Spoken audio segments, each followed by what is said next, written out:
walking towards the camera, traditionally we could zoom out and kind of keep them in there, but now I can straight in and keep that perspective exactly how I want it to be. That's it. And I see the world is moving as you move. Right.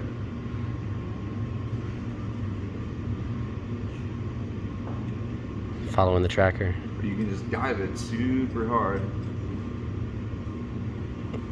You get the nice low shot there, and then as they walk closer to the camera, you can just pull this back and get intimate with the actors. And if you didn't have that tracker there, you could go even deeper. Exactly. If I didn't have the tracker here, I could just completely bomb it. You'd probably come up with a different position to put that at some point. Dive bomb it, and it's still green here on the gimbal. And if I like that position too, I can lock off my tilt, keep my pan unlocked, and now I can track my targets. Now, if I have a subject in the background and they're walking towards the foreground, I can also do this move here. So as they come closer, I keep their head in frame. Hey, how's it going? This is John Clark, and I don't think that the gimbal on a tripod is some new amazing technique. It's not. That was just the first time that I could put a red camera on a gimbal on a tripod. In that specific situation, I would have normally used my zoom lens, but the encoders to put the zoom information back in Unreal was kind of glitchy. Sure, I could have tilted and done some other stuff, but I was just trying out some new things. The number one benefit, I'd say, to having the camera on the gimbal on a tripod is actually speed. If I needed the camera lower, rather than having to tear the tripod down, it was just dive bombing the gimbal into like briefcase mode. And if I needed it higher, I just brought it back up. And it just gave me kind of like a miniature boom, miniature jib kind of setup. And it just made things a little bit faster than they normally would. And it's just another tool in the bag of tools, another trick in the bag of tricks. So if you want to know how I put it together, the parts that I used, and the extra little cables and things that made the setup go a lot better, stay tuned. Right after this quick graphic, I'll walk you through all of that.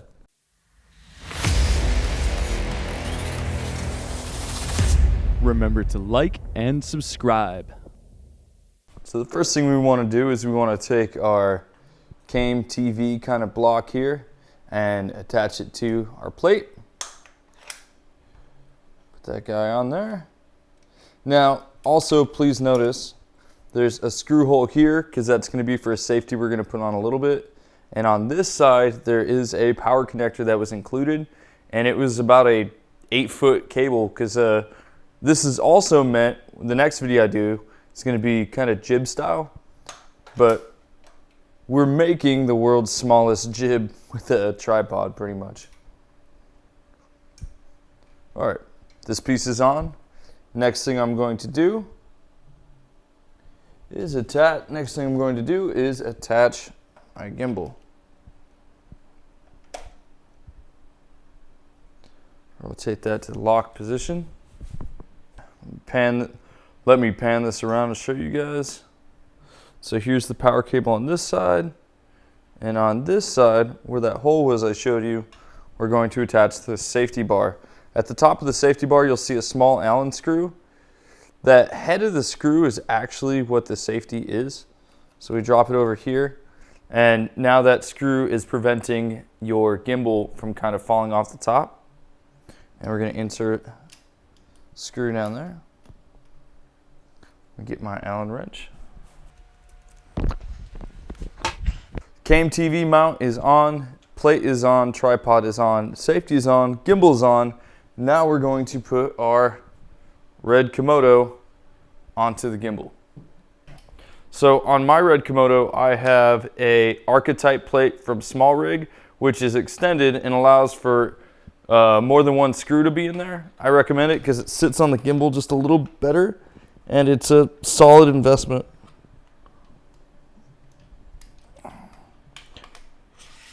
The archetype plates that come with the RS2, I think are just, they went cheapest on the part that holds your camera to the gimbal.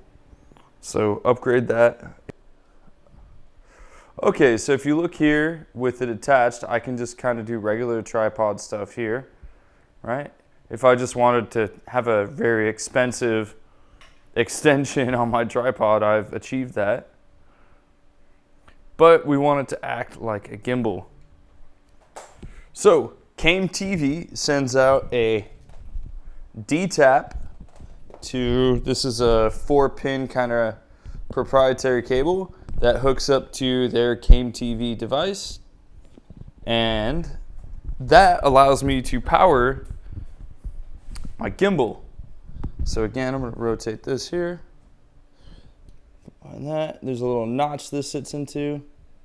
So rotate this, let you guys see it. There is a little notch that seats into there.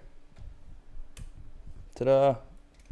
There. And that will power your gimbal. Now they thought of your camera as well, so they put in an additional D-tap on the back of it right there, which I found super cool. You could find this cable on Amazon, which is a D-tap to Red's kind of proprietary power. All right, so I have this cable. I bought this off of Amazon. This is a D-tap to Komodo power. And I'm going to that up there and there. And now, with a single V-mount battery, I could power my camera and my gimbal. Next thing I'm going to do is balance this on the gimbal before I do anything else. Now, I use these cheap Wasabi 955 knockoff batteries. I use them as weights when I do this because it's lens heavy here. So through movie magic, let me speed this up and balance it.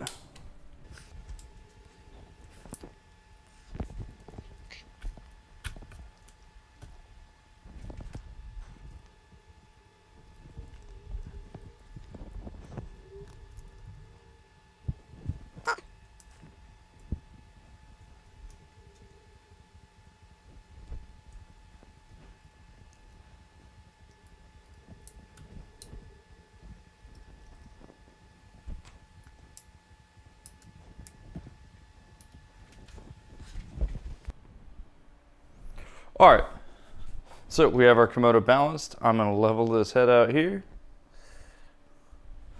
Now we're gonna unlock the Komodo. 3 unlock points on the gimbal.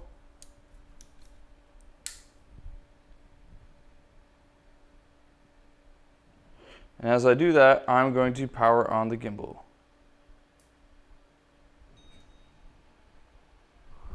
And I look for my green light. And I got the green light on the gimbal, and I can also power on my Komodo off that same D-tap right there. Now, show you some stuff. Now, I can do this. Now, a pretty cool thing too, which I'll show you guys in the next video, is going to be a Raven Eye tracker here, and then essentially makes this a PTZ camera. But now I can, if I move this light,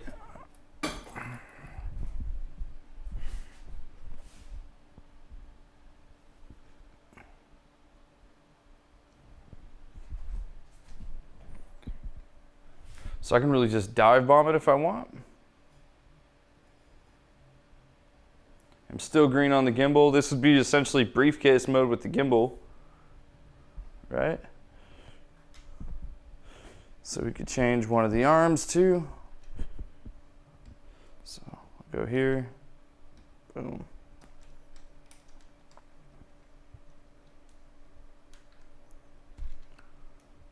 If I really wanted to, I could dive bomb it, and it's still green here on the gimbal.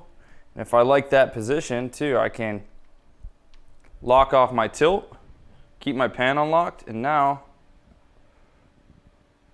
I can track my targets. Now if I have a subject in the background and they're walking towards the foreground, I could also do this move here. So as they come closer, I keep their head in frame.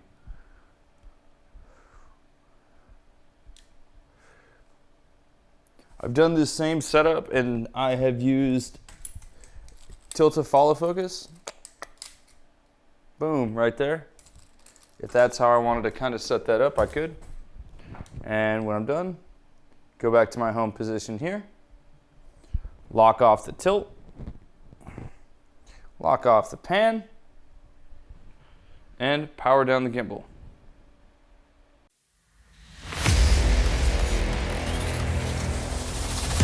Remember to like and subscribe.